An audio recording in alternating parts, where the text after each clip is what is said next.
Hello and welcome back to concept decoder. आप सभी का स्वागत है दोस्तों।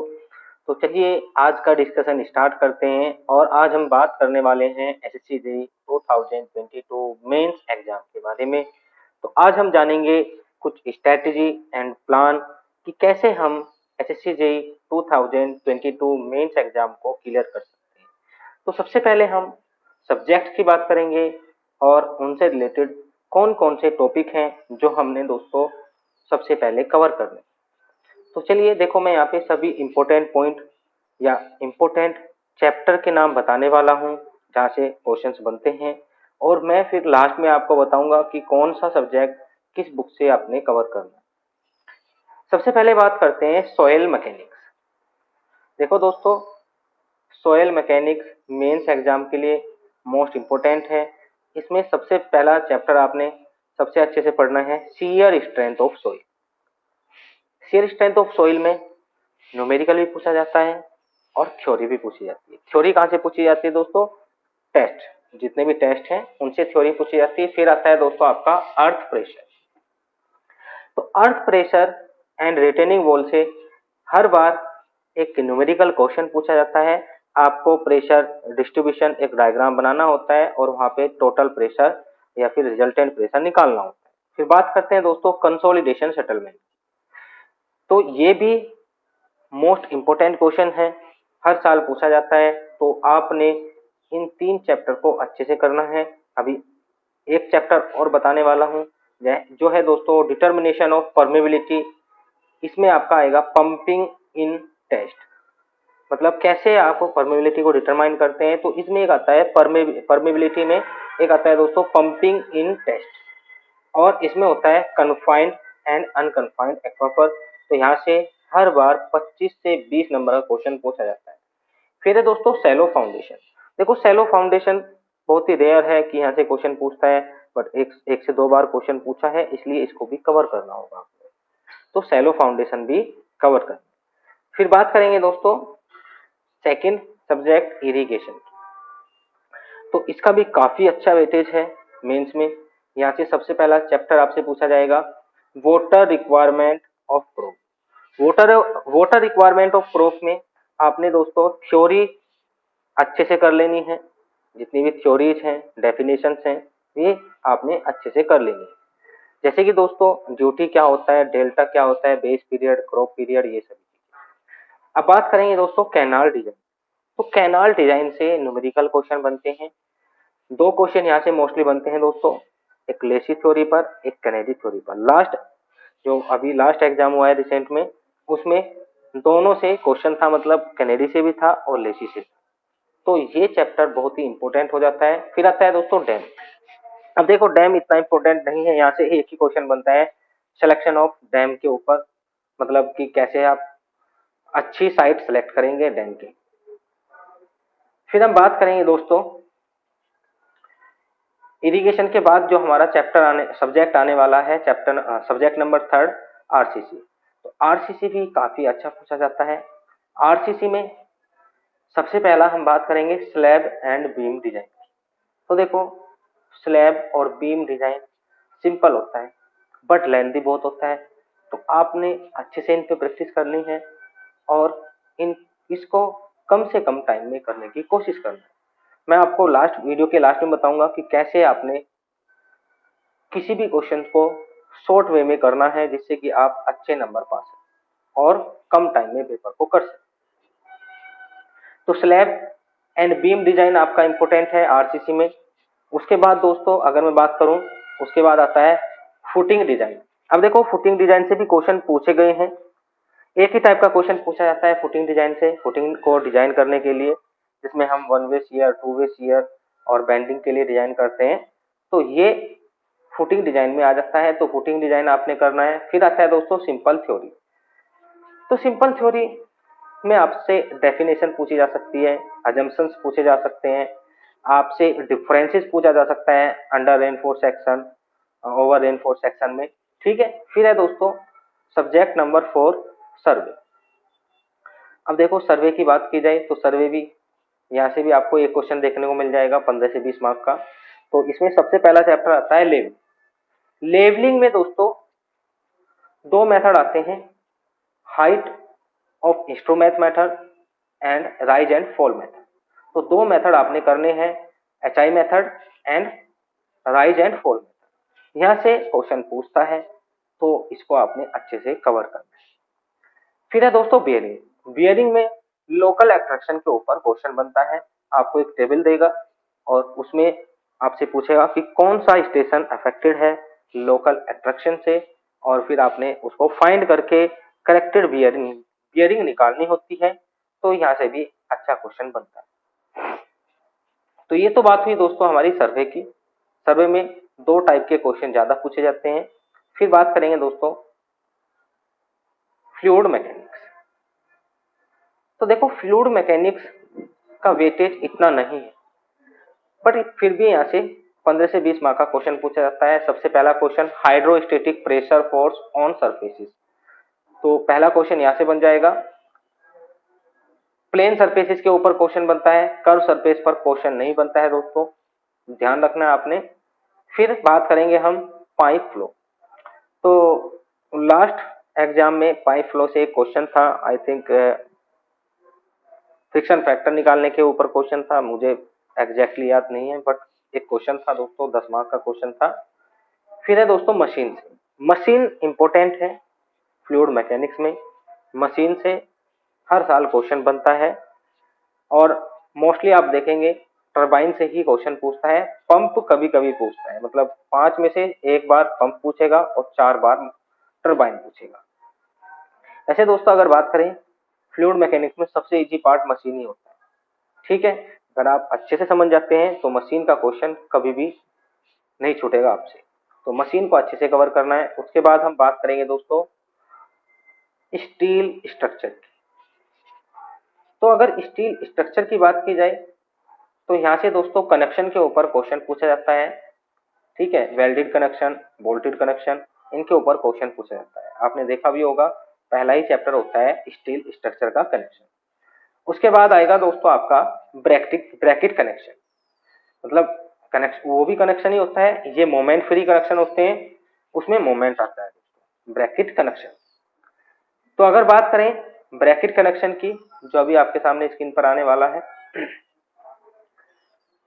तो ब्रैकेट कनेक्शन में दोस्तों दो टाइप आते हैं, एक वेल्डेड ब्रैकेट कनेक्शन, एक बोल्टेड ब्रैकेट कनेक्शन।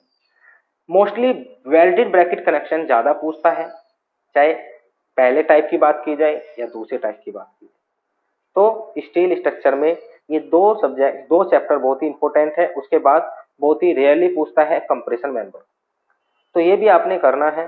कभी भी पूछ लेता है कंप्रेशन मेंबर के बारे में, या तो यहाँ से थ्योरी पूछ सकता है या फिर एक छोटा सा न्यूमेरिकल पूछ सकता है। बात करेंगे दोस्तों स्ट्रेंथ ऑफ मटेरियल। देखो स्ट्रेंथ ऑफ मटेरियल से हर साल एक क्वेश्चन पूछा जाता है, 20 से 25 मार्क का होता है। तो इस बार तो आई थिंक 30 मार्क का था।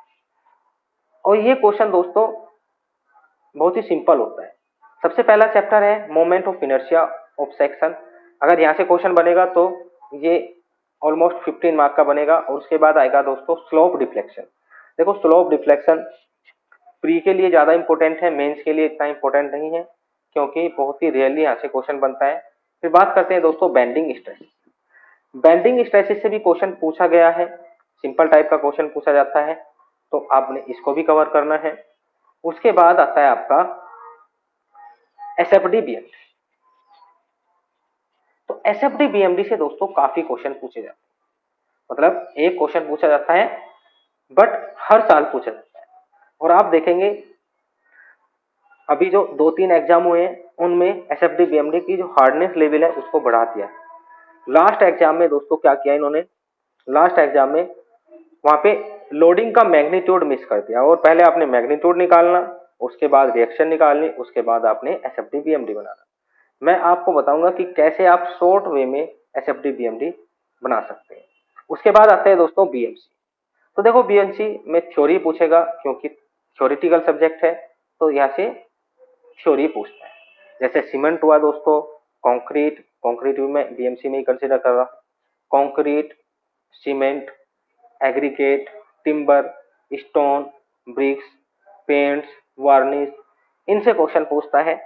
तो इसकी आप टेंशन छोड़ दीजिए, मैं आपको नोट्स प्रोवाइड करा दूंगा, वहां से वही क्वेश्चन आपने देखने हैं जो कि मेंस में पूछे जाते हैं। चलिए बात करेंगे दोस्तों एस्टिमेशन एंड कॉस्टिंग।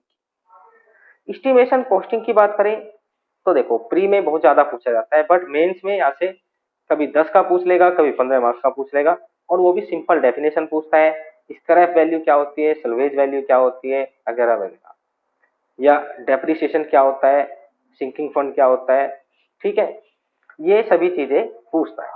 तो सिंपल डेफिनेशन पूछता है, बट एक बात ध्यान रख लेना दोस्तों, यहाँ से जो भी क्वेश्चन पूछा जाता है वो ऐसे सेक्शन में डालेंगे जिससे कि पूरा सेक्शन आपका खराब हो जाए। अगर आप उसको छोड़ेंगे तो पूरा सेक्शन आपका खराब हो जाए, तो आपने ध्यान रखना है, इसको भी कवर करना है। फिर है दोस्तों हाईवे इंजीनियरिंग।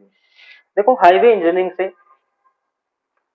ज्योमेट्रिक डिजाइन से क्वेश्चन पूछता है, और ज्योमेट्रिक डिजाइन में दोस्तों सबसे ज्यादा पूछता है साइट डिस्टेंस। तो इसमें भी stopping side distance, overtaking side distance से क्वेश्चन पूछता है, और ओवरटेकिंग साइड डिस्टेंस से क्वेश्चन लेंथी बनता है, इसलिए उसको ही ये हर बार पूछता है। तो हाईवे से सिंपल क्वेश्चन बनता है ज्योमेट्रिक डिजाइन, ज्यादा कुछ नहीं है, बस आपने साइड डिस्टेंस के बारे में अच्छे से पढ़ लेना है, क्वेश्चन प्रैक्टिस कर लेना है, आपका ज्योमेट्रिक डिजाइन हो जाएगा। उसके बाद बात करते हैं दोस्तों इन्वायरमेंट की। अब देखो इसका कोई फिक्स क्राइटेरिया नहीं है कि हर बार यहाँ के क्वेश्चन पूछेगा, तो वाइड सिलेबस है, कहीं से भी क्वेश्चन उठा के पूछ लेता है, बट मोस्ट जो उसका फेवरेट टॉपिक है दोस्तों इन्वायरमेंट में, वो है बीओडी सीओडी, जो हम वेस्ट वाटर में पढ़ते हैं, ठीक है, ट्रीटमेंट ऑफ या डिस्पोजल ऑफ, या डिस्पोजल बोल सकते हो, ट्रीटमेंट बोल सकते हो आप, वेस्ट वाटर, तो वहां से बीओडी सीओडी देगा। और उस तो देखो दोस्तों, अभी तक हमने बात की सब्जेक्ट्स के बारे में कि किस किस सब्जेक्ट से कितने क्वेश्चन पूछे जाते हैं और कौन कौन सा टॉपिक इम्पोर्टेंट है। अब मैं आपको बताऊंगा दोस्तों कि आपने एग्ज़ाम के टाइम किन किन बातों का ध्यान रखना है जिससे कि आप एग्ज़ाम को क्रैक कर सकें। पहली बात तो एग्ज़ाम के टाइम किसी से ज़्यादा बात नहीं करनी है, क्योंकि अफवाह बहुत फैलाते हैं, मतलब डिस्ट्रैक्ट करेंगे आपको कि एग्ज़ाम इतना हार्ड होता है उतना हार्ड होता है। देखो उस टाइम आपने हार्डनेस लेवल जानना ज़रूरी नहीं है, क्योंकि जितनी आपने तैयारी कर रखी है उतनी ही रहेगी, उससे ज़्यादा नहीं हो, ठीक है। अब आपने क्या करना है दोस्तों, जब भी आप एग्ज़ाम हॉल में जाएं उसी टाइम आपने अपनी टेबल को चेक कर लेना है, टेबल लूज तो नहीं है, या फिर टेबल की ज़्यादा रफनेस तो नहीं है, ओबड़ खाबड़ तो नहीं है, प्लेन सरफेस होनी चाहिए बिल्कुल। अगर बेकार टेबल है तो उसको बेझिझक आपने इन्विजिलेटर से बोल के चेंज करा लेना है। फिर दोस्तों बात आती है कि पेन। देखो पेन जो आप डेली यूज करते हैं, पहली बात तो आपने एक ही पेन यूज करना चाहिए, आप अलग अलग पेन मत यूज कीजिए। जो भी आप पेन यूज कर रहे हैं सिर्फ एक ही पेन यूज कीजिए डेली। उसी पेन को आपने 4 से 5 पेन लेके जाने हैं, और मोस्टली आपने ब्लू पेन का ही यूज़ करना है, ब्लैक पेन को यूज़ नहीं करना है, क्योंकि जितना स्विच करेंगे उतना ज़्यादा टाइम आपका वहाँ पे कंज्यूम होने वाला है। तो आप एक ही पेन ब्लू पेन से ही सारा काम कीजिए, और पेन की कैप उतार के चलाना है। जैसे ये पेन है, पेन की कैप उतार के चलाना है तो पेन हल्का हो जाएगा। दूसरा दोस्तों आपने क्या करना है, कैलकुलेटर। जो कैलकुलेटर होता है, यहाँ पे बहुत ज़्यादा डाउट आता है कि कैलकुलेटर कौन सा यूज़ होता है। तो देखो एक कैलकुलेटर होता है सिंपल टाइप का। अब सिंपल टाइप का आपके पापा वाला कैलकुलेटर वहाँ पे यूज़ मत कर लेना। सिंपल टाइप का मतलब 82 mS, जो मेरे पास है 82 mS, ठीक है।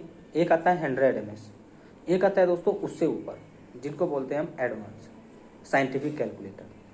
तो एडवांस का जो यूज है वो यहाँ पे प्रोहिबिटेड है, उसको यूज नहीं कर सकते हैं, बट ये सिर्फ कागज़ों में है। अगर आप वहाँ पे जाएंगे तो प्रैक्टिकली ऐसा कुछ भी नहीं है।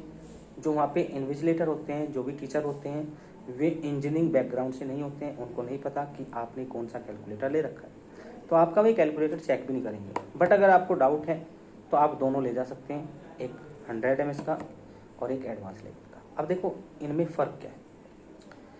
जब आरसीसी का क्वेश्चन करते हैं या और भी सब्जेक्ट हैं, जैसे कि हाईवे है, उसमें स्टॉपिंग साइड डिस्टेंस या ओवरटेकिंग साइड डिस्टेंस निकालते हैं तो इक्वेशन बहुत बड़ी बड़ी आती है। अब हमको क्या करना होता है, एक ही इक्वेशन को हम यहाँ पे डाल के कर देते हैं। बट 100 ms क्या करता है दोस्तों, 100 ms या इससे नीचे के जो भी कैलकुलेटर होते हैं वे एरर देने लगते हैं। ज़्यादा बड़ी इक्वेशन होते ही वे आपको एरर देने लगते हैं, और आपने 1 मिनट इसको फिल करने में लगाया, आपको एरर मिल गया तो दिमाग तो वहीं पे ख़राब हो जाएगा। फिर से करेंगे, फिर से क्या पता फिर से एरर दे दे। तो मेरे साथ 2 से 3 बार हो चुका है ये, क्योंकि मेरे पास एक ही कैलकुलेटर है, मैं इसी का यूज़ करता हूँ। बट आपने एडवांस कैलकुलेटर यूज़ करना है कि जिससे कि आप इक्वेशन डालें और एक ही बार में एक्यूरेट रिजल्ट आपको मिले। दूसरा दोस्तों, जो भी आप इक्वेशन सोल्व करते हैं, लेट्स सपोज मैं बात कर रहा हूँ स्क्वायर इक्वेशन या क्यूब इक्वेशन की, तो आपको पता है स्क्वायर वाले में 2 वैल्यू आती है, क्यूब में 3 वैल्यू आती है। तो चाहे आप कैसे भी करते हैं, उन दोनों वैल्यू या तीनों वैल्यू को चेक कर लेना, चेक करके तभी लिखना है, अदरवाइज आपका आंसर गलत हो सकता है और आंसर के भी वहाँ से अलग नंबर मिलते हैं। ठीक है, तो ये चीज़ों को ध्यान रखना है। अब बात करते हैं दोस्तों हम क्वेश्चन सिलेक्शन की। देखो, क्वेश्चन सिलेक्शन ज़्यादा इम्पोर्टेंट है। जब आपको पेपर मिलता है उससे पहले एक चीज़ होती है, मतलब आपका रोल नंबर, ये सभी चीज़ें आप फिल करते हैं अपनी बुकलेट में। तो सबसे पहले आपने इन्विजिलेटर का ध्यान रखना है कि वो प्रॉपर वे में सभी चीज़ें करा रहा है नहीं करा रहा है, मतलब टाइम से पहले सभी चीज़ें हो जानी चाहिए। ऐसा ना हो कि पेपर स्टार्ट हो चुका है और उसके बाद में सिग्नेचर ये वो करने आ जाए, तो उससे आपका टाइम ख़राब होगा। पहले ही बोल दो उसको कि भाई देखो, एग्ज़ाम के बाद हम कुछ नहीं करेंगे, पहले ही आप करा सकते हैं। देखो, सिग्नेचर तो बाद में होते हैं, बट हाँ उससे पहले बहुत सारी चीज़ें होती हैं। इस बार ऐसे ही हुआ, हमारा 5 मिनट बाद पेपर स्टार्ट कराया। अब देखो, 5 मिनट उसने बोला कि लास्ट में दे देंगे, बट नहीं दी, सॉरी बोल के चला गया, क्योंकि उसका सिलेक्शन नहीं होना, सिलेक्शन हमको लेना है, वो तो सॉरी बोल के चला गया। तो आपने इन चीज़ों का ध्यान रखना है। फिर बात आती है दोस्तों क्वेश्चन सिलेक्शन की, मतलब कैसे आपने क्वेश्चन सेलेक्ट करना है। तो 6 सेक्शन आते हैं, 6 में से आपने 5 करने होते हैं, तो एक सेक्शन आपने स्किप करना होता है। तो पहली बात तो ये आती है कि आपने वो सेक्शन चूज करना है जिसको आप स्किप कर सकते हैं। फिर आता है दोस्तों, आपने कौन सा सेक्शन सबसे पहले करना है। तो जो सेक्शन आपको सबसे अच्छा आता है, इजी है और सबसे कम टाइम में हो जाए और सबसे ज़्यादा क्वेश्चन उसमें से आपके लग रहे हैं, ऐसा सेक्शन आपने चूज करना है। अब क्या करते हैं स्टूडेंट, जाते हैं और हड़बड़ाहट में, क्योंकि टाइम कम होता है, कोई भी क्वेश्चन उठा के करने लग जाते हैं। फिर उसमें देखते हैं आगे चल के कि ये क्वेश्चन तो लग नहीं रहा है, ये क्वेश्चन नहीं लग रहा है, या पूरा सेक्शन में से सिर्फ 2 क्वेश्चन लगे हैं, 2 छूट गए हैं। तो ऐसा नहीं करना है आपने पहले ऐसा सेक्शन से सेलेक्ट करना है जो आपसे नहीं होगा, और फिर ऐसा सेलेक्ट करना है जो आपसे पूरा हो जाएगा। क्योंकि अगर आपने पहला सेक्शन अच्छे से कर लिया तो आपका पूरा पेपर फिर अच्छे से होने वाला है, प्रेशर फिर रिलीज हो जाएगा उसी टाइम। फिर बात आती है दोस्तों, कुछ ऐसी चीज़ें होती हैं जिनको आपने अवॉइड करना है। लेट्स सपोज हम बात कर रहे हैं, कुछ ऐसे पॉइंट हैं जिनको आपने अवॉइड करना है। आपने एक डेफिनेशन लिखनी है, और डेफिनेशन आप उसको 10 लाइन में भी लिख सकते हैं और 20 लाइन में भी लिख सकते हैं। लेट्स सपोज कोई डेफिनेशन है, छोटी डेफिनेशन है, 15 मार्क्स की डेफिनेशन है और आपने लिखनी है, तो ये मत समझना कि सिर्फ 15 मार्क्स की डेफिनेशन है तो आपने लॉन्ग लिखना है। उसको जितना शॉर्ट लिख सके उतना लिखना है। आपने सिर्फ उतने का जवाब देना है जितना वहाँ पे पूछा है, चाहे वो 20 नंबर का है, 50 नंबर का है। अगर 4 लाइन में भी उसका जवाब मिल रहा है तो सफिशिएंट है, ठीक है। फिर आपने कोई भी क्वेश्चन अगर करना है तो उसमें देखो, कुछ अननेसेसरी पॉइंट्स होते हैं जिनको निकालने से क्वेश्चन के सॉल्यूशन पर कोई भी इम्पैक्ट नहीं पड़ेगा। लेट्स सपोज मैं बात कर रहा हूँ दोस्तों, मैंने लिखा कोई इक्वेशन x² - 2x - कुछ भी लिखा मैंने। अब मैं क्या करूँगा, इसको कैलकुलेटर में फिल करूँगा और यहाँ पे आंसर लिख दूँगा।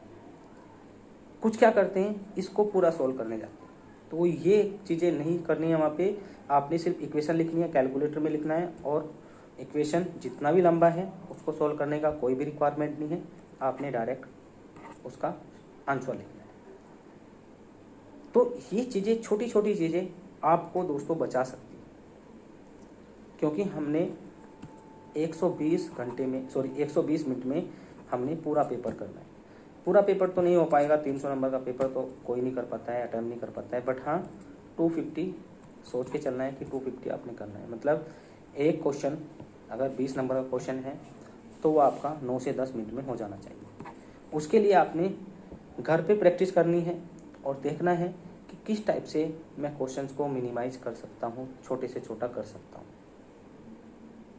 सॉल्यूशन तो एक तो बड़ा भी हो सकता है, एक छोटा भी हो सकता है, बट छोटे को चेक करने में भी आसानी होती है और आपको करने में भी आसानी होगी।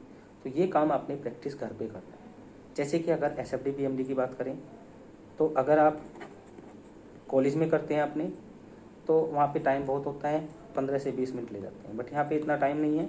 वहाँ पे पूछा जाता है दोस्तों कि draw the SFD PMD diagram of following भी, ठीक है। वहाँ पे लोडिंग होगी, सब चीज़ होगी, तो वहाँ पे आपने रिएक्शन निकाल के दिखानी है, साइन कन्वेंशन दिखाना है, कोऑर्डिनेट एक्सिस दिखानी है। ये 3 काम तो आपने पहले ही कर लेने हैं। उसके बाद आपने डायरेक्ट क्या करना है दोस्तों, उसके बाद डायरेक्ट आपने SFD PMD डायग्राम ड्रॉ करना है। इतने पागल आप भी नहीं हैं कि आप बिना कॉपी पे किए इसको नहीं बना सकते हैं, ठीक है। सिंपल टाइप का होता है, आप बिना कॉपी पे लिखे हुए इसको भी बना सकते हैं। उसके बाद आपने पॉइंट ऑफ कॉन्टैक्ट फ्लेक्चर निकालना है। अलग अलग से निकालने की रिक्वायरमेंट नहीं है कि सेक्शन ये, सेक्शन वो, ये वो, ठीक है। उससे कुछ नहीं होगा। आप देख लेना कोई भी पेपर उठा के, अगर 25 नंबर का पूछा है तो 20 आपको भी मिलेंगे और 20 उसको मिलेंगे जिसने पूरा किया। तो क्या फ़ायदा है पूरा करने का। आप बस 2 से 3 चीज़ लिखें और अपना SFD PMD डायग्राम बनाएं। ऐसे दोस्तों रिटेनिंग वॉल में होता है, बहुत सारी चीज़ें ऐसी होती हैं जो हमने स्किप करनी होती है, डायरेक्ट कर सकते हैं फॉर्मूला लगा के। और बहुत सारी चीज़ें ऐसी होती हैं, मतलब बहुत से स्टूडेंट ऐसे करते हैं कि पूरा स्टेप बाय स्टेप उसको सोल्व करते हैं, तो ये चीज़ें गलत हैं। आपने सिर्फ उस पॉइंट पे ध्यान देना है जिसका ज़्यादा इंपॉर्टेंस है, उसके बगैर काम नहीं चलेगा। ऐसे दोस्तों RCC के बीम और स्लैब डिजाइन में होता है, ठीक है। आपने इक्वेशन लिखनी है, एक पॉइंट लिखा कि कैलकुलेशन ऑफ बीम, इक्वेशन लिखी और बस कैलकुलेटर में करा, रख दिया। वहाँ पे आपने एक्स्ट्रा चीज़ें फिल नहीं करनी कि ये इक्वेशन ऐसे आई है वैसे आई, ठीक है।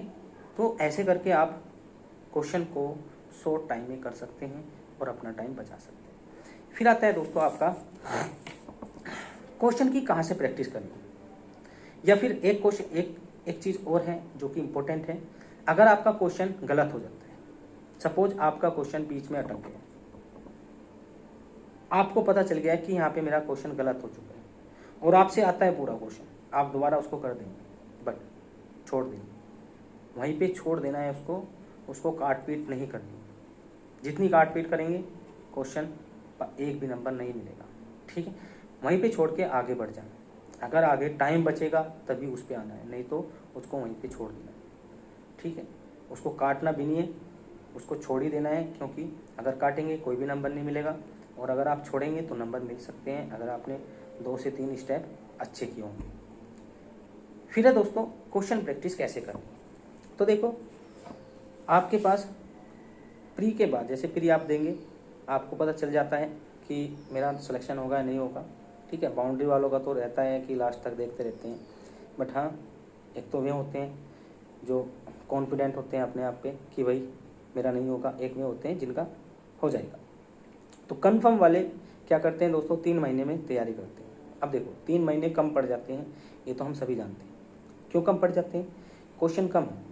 क्वेश्चन अगर मैं आपको पूरा बता दूं कि ये क्वेश्चन आएगा तो वही क्वेश्चन आएगा आपका, बट यहाँ पे क्वेश्चन मैटर नहीं करता है, यहाँ पे आपका प्रैक्टिस मैटर करती है कि आपने एक क्वेश्चन को कितना टाइम दे रखा है। अगर आप एक क्वेश्चन को 10-10, 15-15 बार करके जाएंगे तो आप उसको वहाँ पे शॉर्ट टाइम में कर सकते हैं। तो आपने जितना अच्छे से प्रैक्टिस करनी है, लिख के प्रैक्टिस करनी है दोस्तों, एक एक क्वेश्चन को 10-10, 12-12 बार अपनी टिक पे ले आना है, ठीक है, जिससे कि आपको वहाँ पे सोचना भी ना पड़े, आप क्वेश्चन देके और क्वेश्चन डायरेक्ट हो जाए। फिर बात करेंगे दोस्तों थ्योरी, ये ज़्यादा मैटर करता है, थ्योरी कहाँ से पढ़े। तो देखो थ्योरी के मेरे पास 110 क्वेश्चन हैं, आपने अभी से इन पे प्रैक्टिस करनी है। 20-20 का सेक्शन बना लेना है और 2 क्वेश्चन रोजाना सोल्व करने, मतलब कि लिख के देखनी है। प्रैक्टिस सभी लिख के करनी है। अगर आपने ABCD भी लिखनी है तो वो भी लिखनी है, अपना नाम भी लिखना है तो वो भी कॉपी पे लिखना है। और कॉपी रफ नहीं होनी चाहिए, कॉपी A4 साइज की होनी चाहिए, क्योंकि वहाँ पे स्मूथ पेपर मिलता है और पेन वहाँ पे स्लिप करता है। ठीक है, वहाँ पे पेन स्लिप करता है। और अगर आप रफ का यूज़ करते हैं घर पे तो आपको पता है रफ पे तो राइटिंग भी अच्छी आती है और पेन बिल्कुल स्टेबल चलता है। वहाँ पे क्या होता है, वहाँ पे स्लिप करता है, इसलिए आपने पहले से ही A4 साइज अच्छा वाला पेज लेना है, उस पर प्रैक्टिस करनी है जितनी भी आप कर सकते हैं। हर क्वेश्चन को लिख के देखना है, चाहे आपको याद भी है फिर भी उसको लिख के देखना है। और ये ध्यान रखना है कि हम इसको कितना छोटा बना सकते हैं जिससे कि इम्पैक्ट भी अच्छा रहे और आपका टाइम भी बच जाए। अब ये 110 क्वेश्चन है दोस्तों, इससे बाहर आज तक क्वेश्चन नहीं आया और ना ही आगे आएगा। लास्ट 2 साल से मैं भी देख रहा हूँ कि जितना भी मैं यहाँ से एक्सपेक्ट करके जाता हूँ वही क्वेश्चन लगता है। लास्ट ईयर तो पूरा का पूरा पेपर कॉपी करके डाल दिया था, मेंस का 2018 वाला कॉपी करके डाल दिया था, बस वो थोड़ा सा लेंथी बना दिया था। तो आपने इस टाइप से दोस्तों सभी चीज़ों का ध्यान रखना है, ये सभी चीज़ें मैटर करती है। देखो पढ़ाई से सिलेक्शन होता है ये तो सभी को पता है, बट पढ़ाई के साथ बहुत सारी चीज़ें मैटर करती हैं। आपका पेशेंस, ठीक है, पेशेंस होगा तो ही आप मेंस को क्लियर कर पाएंगे, वरना मेंस को क्लियर करना बच्चों वाला खेल नहीं, क्योंकि वहाँ पे इतना प्रेशर होता है कि टाइम 2 घंटे का पता नहीं चलता, ऐसा लगता है जैसे खाना खा के उठे। तो आपने अच्छे से प्रैक्टिस करनी है। क्वेश्चंस मैं आपको प्रोवाइड करा दूंगा, आप मुझे मेरे नंबर में मैसेज कर सकते हैं। चलिए मैं आपको क्वेश्चन दिखा देता हूँ किस टाइप के। तो दोस्तों ये आपके सामने स्क्रीन पर हैं, ये सभी क्वेश्चंस मैंने बना रखे हैं, इनका सॉल्यूशन भी मेरे पास है। देखो सॉल्यूशन मैटर करता है आपने किस बुक से बना रखा है, क्योंकि किसी बुक में अच्छी लैंग्वेज दी जाती है, आसान लैंग्वेज दी जाती है, किसी में हार्ड दे देते हैं।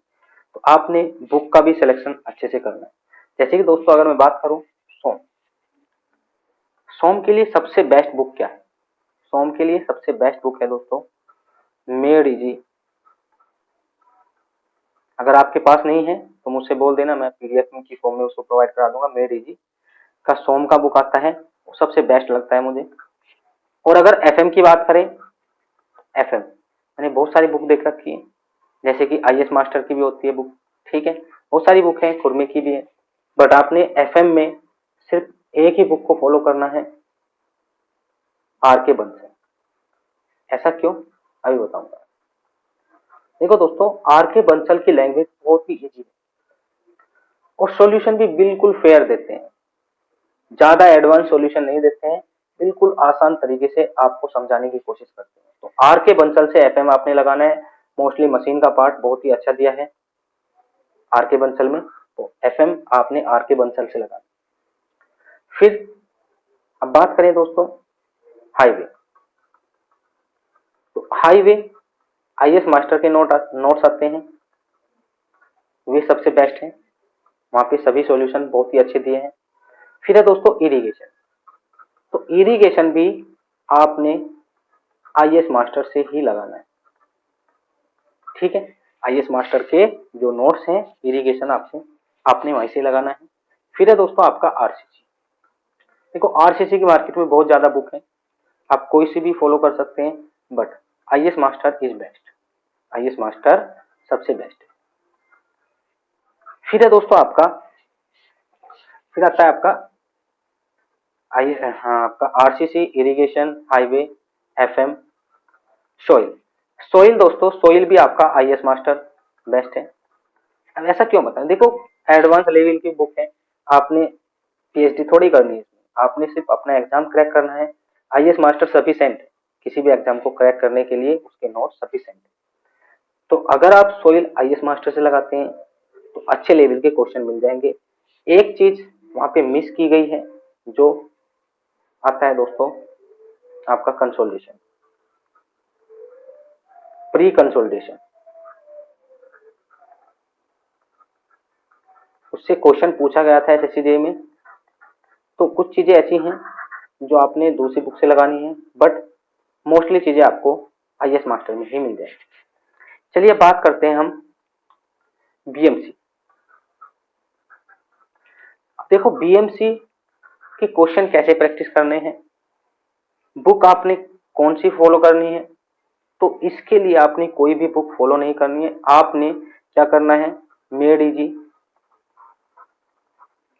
ईएससी के प्रीवियस ईयर क्वेश्चन देखने हैं, जो भी मैंने यहाँ पे लिख रखे हैं ना वे सभी थ्योरी पार्ट आपने उसी से देखना है, वहीं से मिल जाएगा। वहां पे दोस्तों एकदम आसान भाषा में दिया है सभी चीजें, और आपको याद करने में भी कोई प्रॉब्लम नहीं आएगी। तो मेड इजी या फिर आईएएस मास्टर, मैं तो बोलूंगा दोस्तों मेड इजी बेस्ट रहेगा अगर आपने ईएससी के प्रीवियस ईयर लगाने हैं। ठीक है, तो अभी से आप क्या करना चालू कर दें। अभी से आप 20-20 क्वेश्चंस का एक सेट बनाएं, जो भी ये क्वेश्चंस हैं, और डेली 2 क्वेश्चन प्रैक्टिस करें, तो 20 क्वेश्चन 10 दिन में हो जाएंगे। ज्यादा टाइम भी नहीं लगेगा आपका। आप अगर रोजाना 30 से 40 मिनट या 1 घंटा भी देते हैं तो आपके 10 दिन में 20 क्वेश्चन हो जाएंगे। फिर से उसे रिपीट करना है, फिर से रिपीट करना है, फिर से रिपीट करना है, और उस लेवल तक आ जाना है जब आपको कोई सोचना भी ना पड़े। आप पेन रखें और पूरे सॉल्यूशन तक आपने बीच में पेन नहीं हटाना, उसके बाद ही दूसरे सेक्शन पे जाना। तो इस टाइप से क्वेश्चन प्रैक्टिस करेंगे तो आपके सभी क्वेश्चंस वहां पे लग जाएंगे। अदरवाइज अगर आप 1 से 2 बार पढ़ के जाएंगे तो वहां पे सोचना पड़ेगा, इतना टाइम नहीं होता है।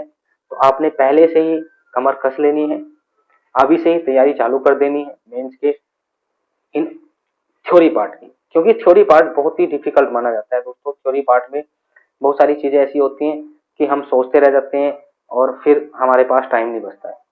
तो आपने पहले से उसको अच्छे से करके चलना है। न्यूमेरिकल पार्ट टाइम आने दो, सभी चीजें बताऊंगा। ठीक है, गारंटी से बता रहा हूं दोस्तों, पूरा पेपर ना लगा तो बात है, पूरा पेपर लगेगा। 360 का आता है, 360 का पेपर लगना है। अब ये आप पे डिपेंड करता है कि आपने कितनी प्रैक्टिस की है। क्वेश्चन मैं बता दूंगा कहाँ से क्वेश्चन पूछता है, कौन कौन सी बुक आपने फॉलो करनी। तो चलिए दोस्तों, मिलते हैं नेक्स्ट वीडियो लेक्चर में। Thank you for watching. आपका दिन शुभ।